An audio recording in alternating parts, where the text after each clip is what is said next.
why is it better? Is it better for mom? Is it better for baby? Is it better because you're pushing up against a for-profit medical system? And like, what are your values that match up there? Hey mama, it is Celia from Bougie Mom Friends. If you are trying to find balance being an amazing mom while still trying to find time for you, you are in the right place. My co-host Cami and I are here to talk about all of the things from trusting your instinct with your kids to carving out space for self-care and even indulging in a little pop culture escape. It's all about real conversations with moms who get it, because we're all about thriving, not just surviving. So take a breath, grab a drink, and join us, your Bougie Mom Friends.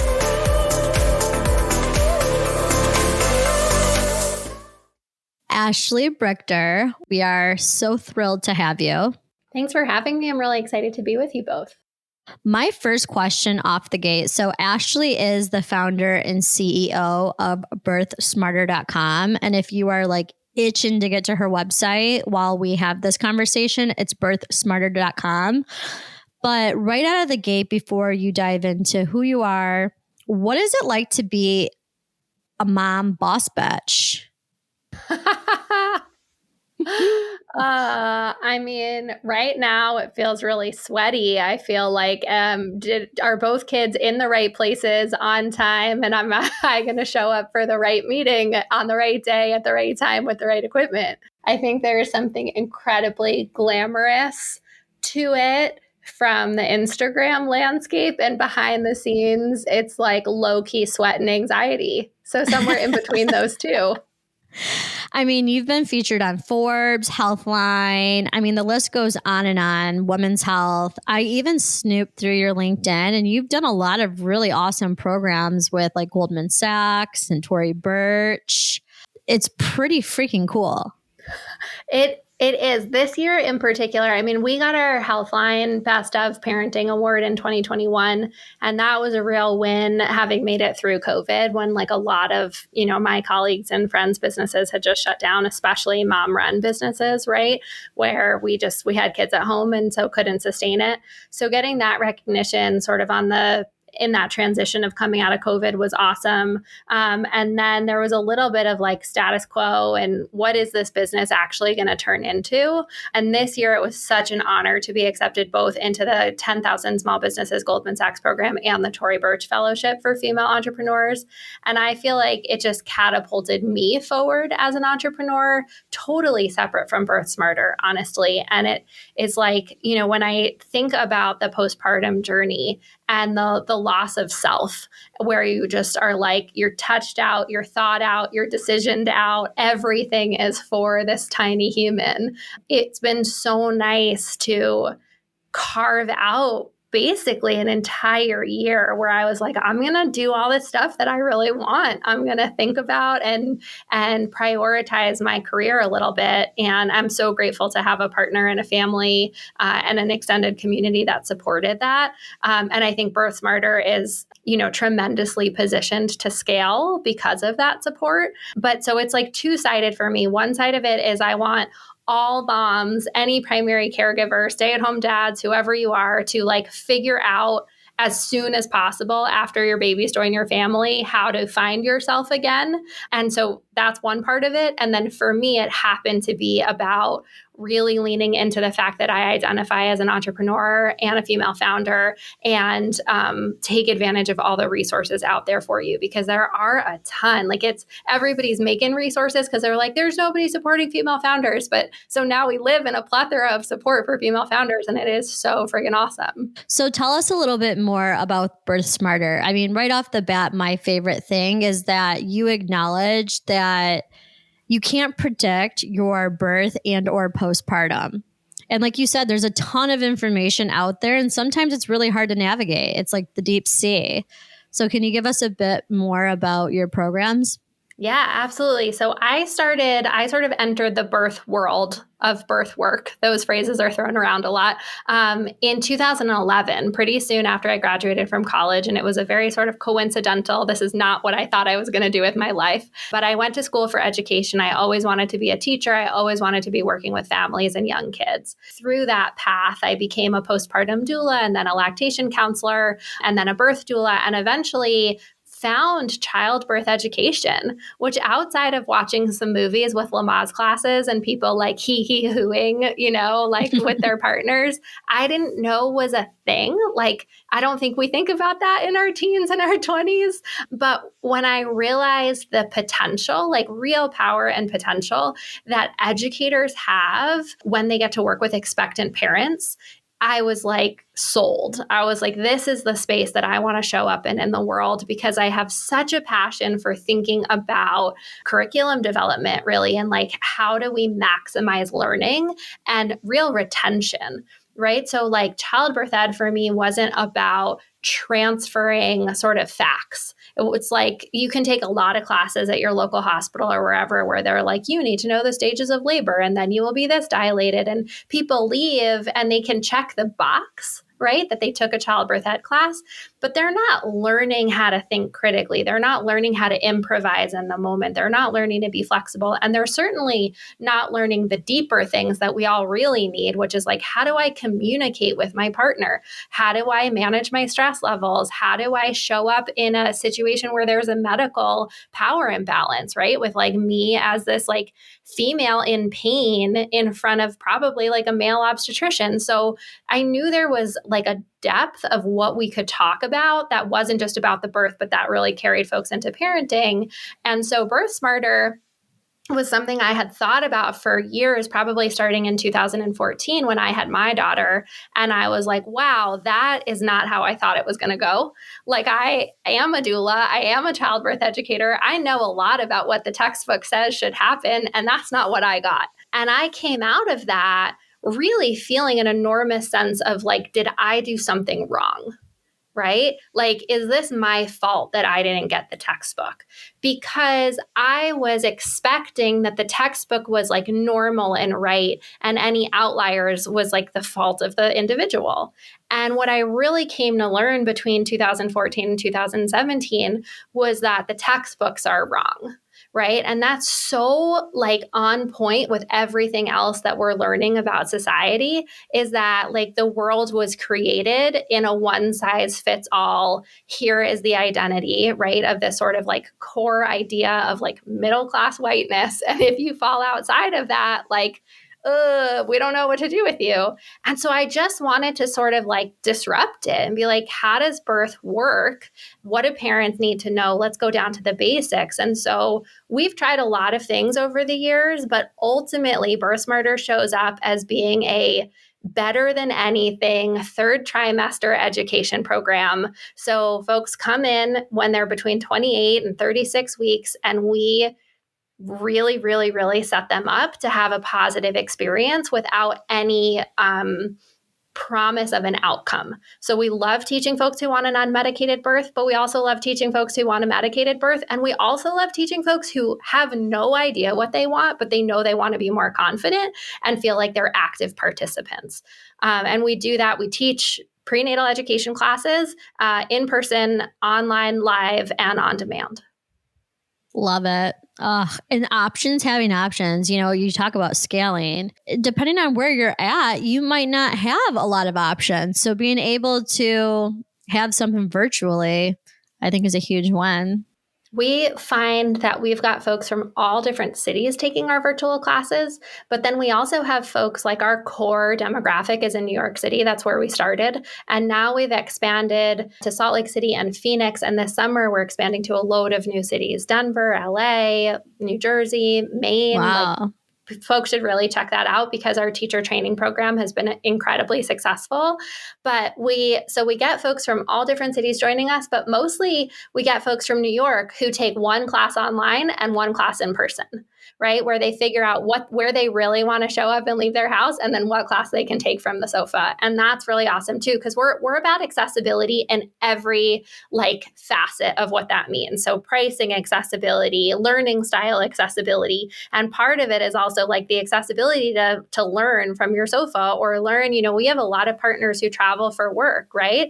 And so two people will take a class and they'll be in different locations, but that way we can work with their schedules. And so we've just really tried to show up for people wherever they are. I love that. And, also you guys, I was so surprised by this, but I've never seen a company offer this, but the alternative pricing where you can, and everyone should do some kind of form of this, but if you can't afford it, which a lot of people are having issues with inflation and, cost of everything so expensive, and you can go on their website and you can fill out a form and say that, I can't afford this and this is what I can afford. And you guys work with them. And I think that's astonishing. And it shows, the core value of your company is that you really just want to help women.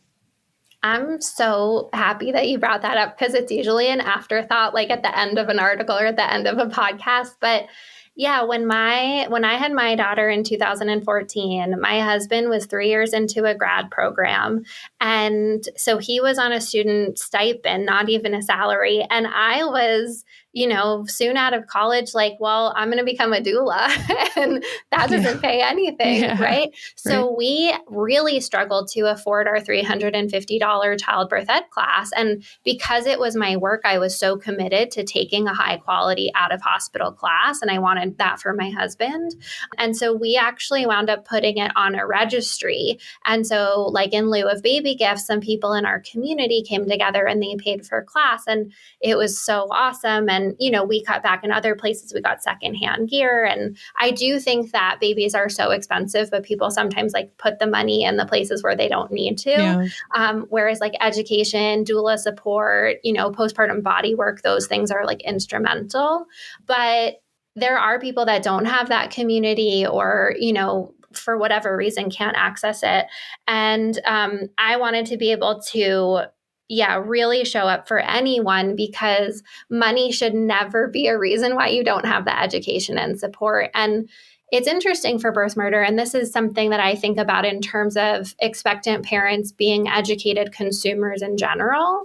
Like, I own an education company. That is what we offer. And what I'm competing with most of the time are product-based businesses that create education as a free giveaway to get people brand loyal to buy more stuff. Right. And so it's really hard to compete with that when they're like, we can give it away for free. We can give it away for free. And I'm like, yeah, but what we have figured out is so deep. It's so rich. It's so transformative. I think people are very wary of obligatory learning. Childbirth ed, it's like driver's ed. It's like, oh, I got to go do this thing. Right. But nobody's particularly excited about it. But if you can imagine like the driver's ed class that taught you how to like take apart a car and put it back together and then like how to merge on a really crowded highway and how to avoid all these accidents. And the teacher was just super dynamic. And like for the rest of your life, you're like, oh, I know how to do that. Like my driver's ed teacher was so awesome. That's like what Birth Smarter is. And so we have to pay for that, right? Because we are a for-profit organization. And I mean, nobody's really making money as a childbirth educator. We pay our teachers super well. We like really care about labor laws and all that. But our minimum, it says it on our alternative pricing, our minimum is $10 for a class, for a virtual class. Wow. And so it's like a no-brainer that folks should be coming and getting this kind of thinking. Mm-hmm. It's huge. So I applaud you for that. Mm-hmm. That's so important. That goes back to the first question. Like, you are a boss bitch. Okay, so what we are obsessed with is your core values. So can you take us a little bit through like the mama cycle and like how you apply your values to each stage? Yeah. So Birth Smarter, all of our classes, childbirth ed, newborn care, lactation, postpartum planning, anytime we're really talking about decision making, like what we say is that we don't ever tell somebody what decision to make. We just want to show people how to make decisions. And so the way we do that is with this Venn diagram. It's called the Birth Smarter framework. And we weigh three different elements, like three parts of the Venn diagram. So the first one we talk about is the physiological process. And physiology is just like sort of the science at play with how the body works. So we think about respiration or digestion, like your body knows how to breathe, right? The opposite of physiology is pathology. It means something's wrong. There's like a disease state or condition. So like asthma, right, is pathological. Physiological is just, hey, your body knows how to breathe. So we want to really understand, like, okay, what are the nuts and bolts of the system that's happening? And for something like childbirth, physiology is literally physiology. Like, how does the body work? But if we're talking about, you know, something like fair play or like an even distribution of the mental load and domestic load between partners, the physiology in that case would be like, what are the things that have to happen? What's the universal truth about like running a household? So you can sort of make it a metaphor. So we want to start with the like, what is true to the extent that we can figure that out. And then we want to think, okay, that's really helpful, but I'm still not quite sure what that means for me. So the second thing we think about is the societal context. And that one is meaty because having a baby in 2024, right, in North America is really complicated. Yeah. And we believe that having a baby can be awesome. It's all the other stuff that makes it really hard. And all the other stuff is the societal context, right? So what does having a baby in a for-profit medical system look like? What is having a baby with for-profit marketing, like inundating you with ads, fear mongering, telling you you're not enough, that your baby needs this thing and this thing and this thing in order for, you know, them to be healthy and you to be a good parent? What does having a baby look like with racism? What does it look like when we have, you know, sexist messages about like females, especially people who are over 35 having babies? Yeah. The fact that we live in a sedentary culture, right? We're sitting all the time at work. We're sitting driving. We're sitting eating. And so growing a baby, right, with aches and pains of the sittingness of life is really different than someone who's like up and moving around all the time. And that really affects our innate physiology. So we want to think about sort of the interconnectedness of the world we're living in and what effect it has on that truth, right, of having babies. And then once you pull the two of those together, that's a really interesting conversation. I always think that the intersection of physiology and societal context is whatever is trending at the moment, you know, and like eating dates at the end of labor is such a good an example of a trend. It's just like super trendy right now that you should be eating 7 dates a day. And it's like, that's interesting. Where did that science come from? 7 dates is so much sugar, but you know, people love a magic bullet solution. Anyway, that's a whole different podcast episode. Okay, so then the last piece of the puzzle, once we have that, is your personal circumstance. Oh, so who are you and what are you bringing to the table? How old are you? What is your sexual orientation? How much money do you have in the bank? What cultural values were you raised with? What is your medical history? What's your mental health history? And when we weigh all three of these out, right in the middle is the right decision for you in any given moment. And what I love about this framework, using it both as an educator and as a parent myself, is that it gives me a logical, sort of scientific backed reason why I get to be non-judgmental, why I don't have to compare myself to anybody else, and why nobody should be comparing themselves to me. Because I can see very clearly, right, if I were to sketch this out, why it makes sense for me to make a different choice than somebody else and have us both be fully right. I love that. I've never heard, you know, anybody teach anything like that with those core principles like that. I desperately could have needed that with my first child. Like I was buying everything. Girl, I had a nurse come in with a binder of paper. I had a full 3-ring binder with a shit ton of paper, and she didn't cut the holes.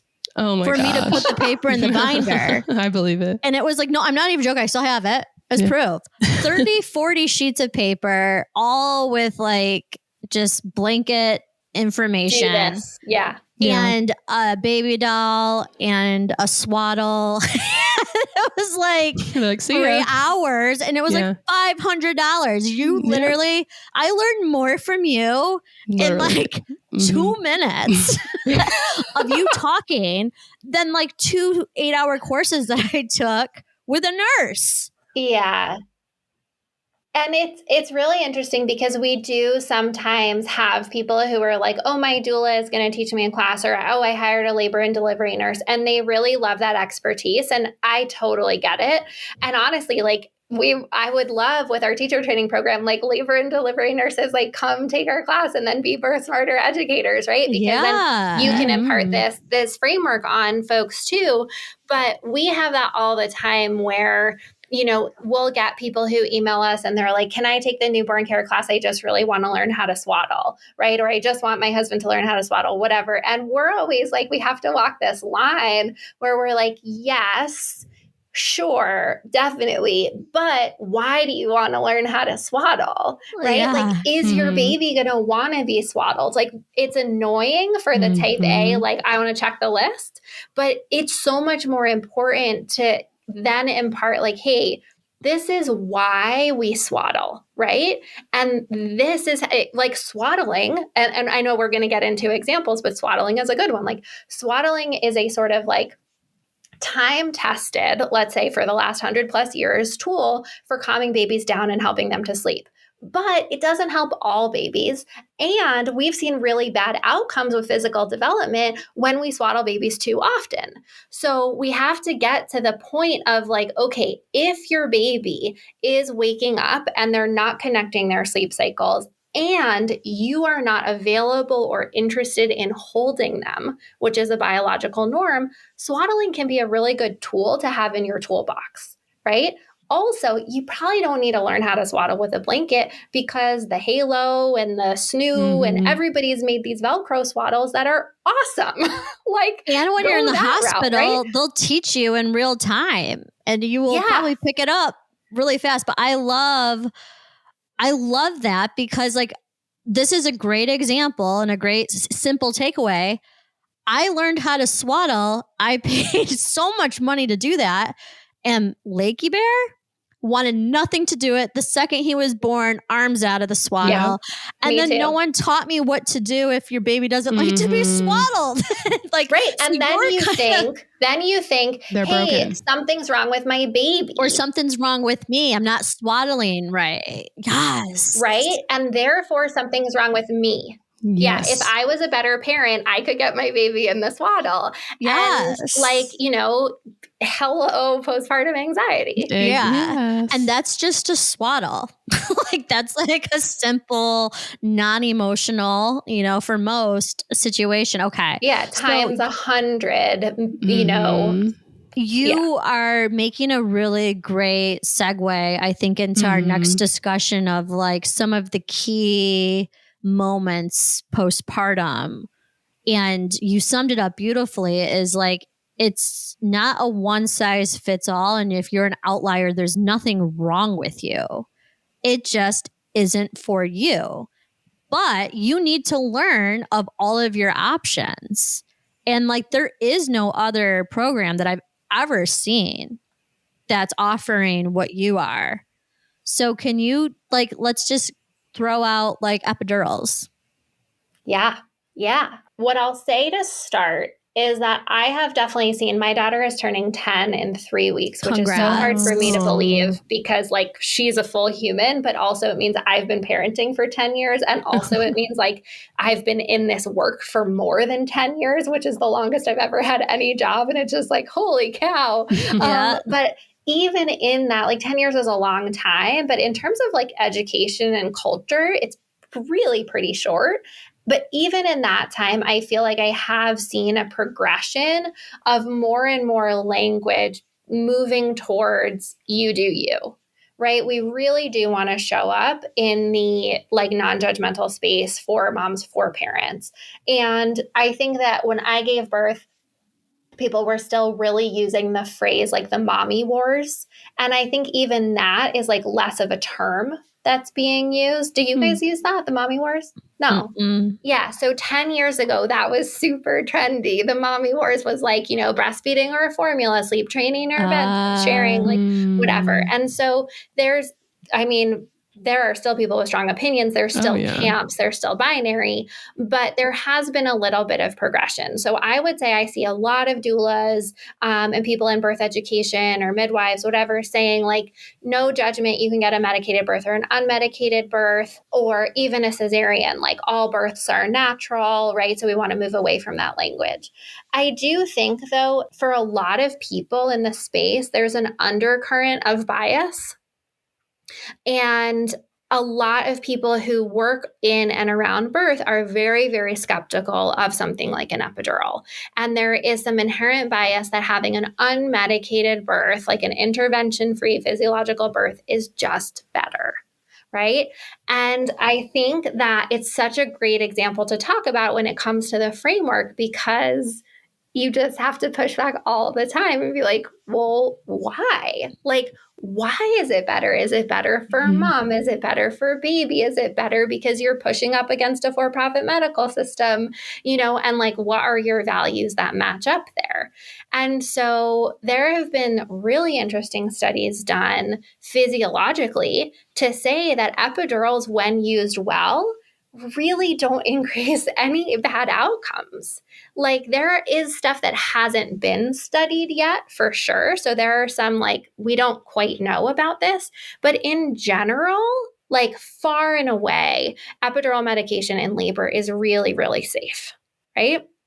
The issue is, or one of the issues I should say, is that a lot of people in the like natural birth community will say that there's a fear of what's called the cascade of interventions, right? Yeah, you've heard that term. So it's like once you get an epidural, then you go down this rabbit hole and it's going to increase your likelihood of getting a cesarean, right? That has also been disproven, but the caveat is when an epidural is used correctly. Right? So the issue that we really want to be looking at is, are you getting an epidural because it would benefit you and your specific labor, right? Because you have hit a point of exhaustion where you need to rest, or because we're tapping into the upper limits of your pain threshold. And this is where we go back to physiology. In order to have a baby vaginally, you have to have a sense of calm, trust, relaxation in order to produce the hormone oxytocin, right? So our love, trust, bonding hormone, that triggers the release of oxytocin, and oxytocin causes contractions. So when we tense up from fear or from pain, we can inhibit the production of oxytocin and prohibit uterine contractions, right? Or we can have contractions, but they're not very strong. And evolutionarily, this makes so much sense. I want it on a t-shirt, honestly, because it means that if we were, 2000 years ago, having a baby in the wild, no civilization, if you heard a predator in the woods and you got scared that that predator was going to come and eat your newborn, you would tense up and go into fight or flight, right? And you would stop having contractions so that your baby could stay inside of you, so that it could continue to get blood and oxygen and nutrients from the placenta, and you could get to safety, right? Or you could wait till the predator went away. And then when you calm down, then you would release more oxytocin in order to restart the birth process. So this is our fail safe, right? We need to calm down in order to know that we're safe, because that is the right time to give birth. In 2024, 2025, we need to tell ourselves that having a baby, or physically, just like going through the intensity of that physically, that doing that in a hospital potentially, right? Almost certainly with a labor and delivery nurse and a doctor you have never met before. We need to tell ourselves that that is safe, that we are okay. That's where birth education really comes in, right? How are you going to get through the unknowns of this experience to stay calm in order to allow the hormones and the physiology of birth to work? So if you get to a place where you're freaking out, hey, all of a sudden that epidural could be the key to allowing you to have a vaginal birth, because it takes the intensity of the contractions away, lets you regroup emotionally, and lets the hormonal feedback loop of birth work. I never honestly thought of it that way. And you have Cammie who went all natural. I did, yeah. And then I was give me the app as soon as possible. But I knew going in that for me, I would not be able to relax in the pain that I was in. It was just a no-brainer for me. Like my body would not allow that. Yeah, I mean, everyone's pain score is different. You know? Everyone reacts to pain differently. And mentally too. Exactly. Yeah. Everyone reacts to pain differently, and everyone reacts to being in situations of unpredictability and the unknown differently. Right. And that's totally separate from like your ability to physically cope with pain. As a doula and as a birth educator, I would really argue that many more people have the ability in our society to cope with physical intensity. And I, as your doula, could show up and get you through 60 seconds of like, whoa, this is too much for me, right? Because we take them one at a time. You breathe, you lean on support. You're like, I'm going to die. And then you don't die. And you're like, wow, I didn't die. And then you can do it again, right? Like I can help you get through 60 seconds of that. I can't, as a doula, tap into someone who is freaking out. Yeah. That's a lifetime of anxiety around I'm going to die, right? If I'm in a situation of I don't know what's going to happen, I need to be in control. And I think that that's the way to have the conversation about the epidural. You know, we often say to people when we're teaching our Birth Smarter classes, people usually think they come into class and they're like, I'm taking this birth class because I don't want an epidural. And I don't want an epidural because I have spent 30 some odd years like preparing my body. I feel really good about this. I don't want the medical system poking and prodding and being in charge of my birth. I just want my body to be in charge. And we're like, yeah, cool. Let us help you with that. And then on the other side of the room, you have a few couples and they're like, wait, but we really do want an epidural, right? Because we've spent 30 some odd years getting to know ourselves. I'm comfortable in this box and I don't want to all of a sudden turn into someone who's like howling at the moon in order to get a baby out of my body. That makes me really uncomfortable and I just want to stay in charge. And we're like, yeah, we really hear you. Just so you guys know, you all want the same thing. You all want, right, to be in charge. You all want to be in control. And so the question isn't about getting the epidural or not getting the epidural. The question is, how can we prepare you for birth in this case, or when we get into postpartum topics, right, for how you're going to feed your baby, for how you're going to sleep with your baby, how can we prepare you to be comfortable with the fact that you might change your mind in the moment with your baby? Because parenting this specific baby, even if you've done it 2 or 3 times, is going to be different and you don't know what cards you're going to get dealt yet. Right. And we call it the pregnant opportunity. That's this window for rich personal development where you're like, oh no, I have to figure out how to do this thing that's really hard. Right. And push myself to consider that if I want an epidural, I might not get one. And if I don't want an epidural, I might get one. And how can I be really okay with both of those choices?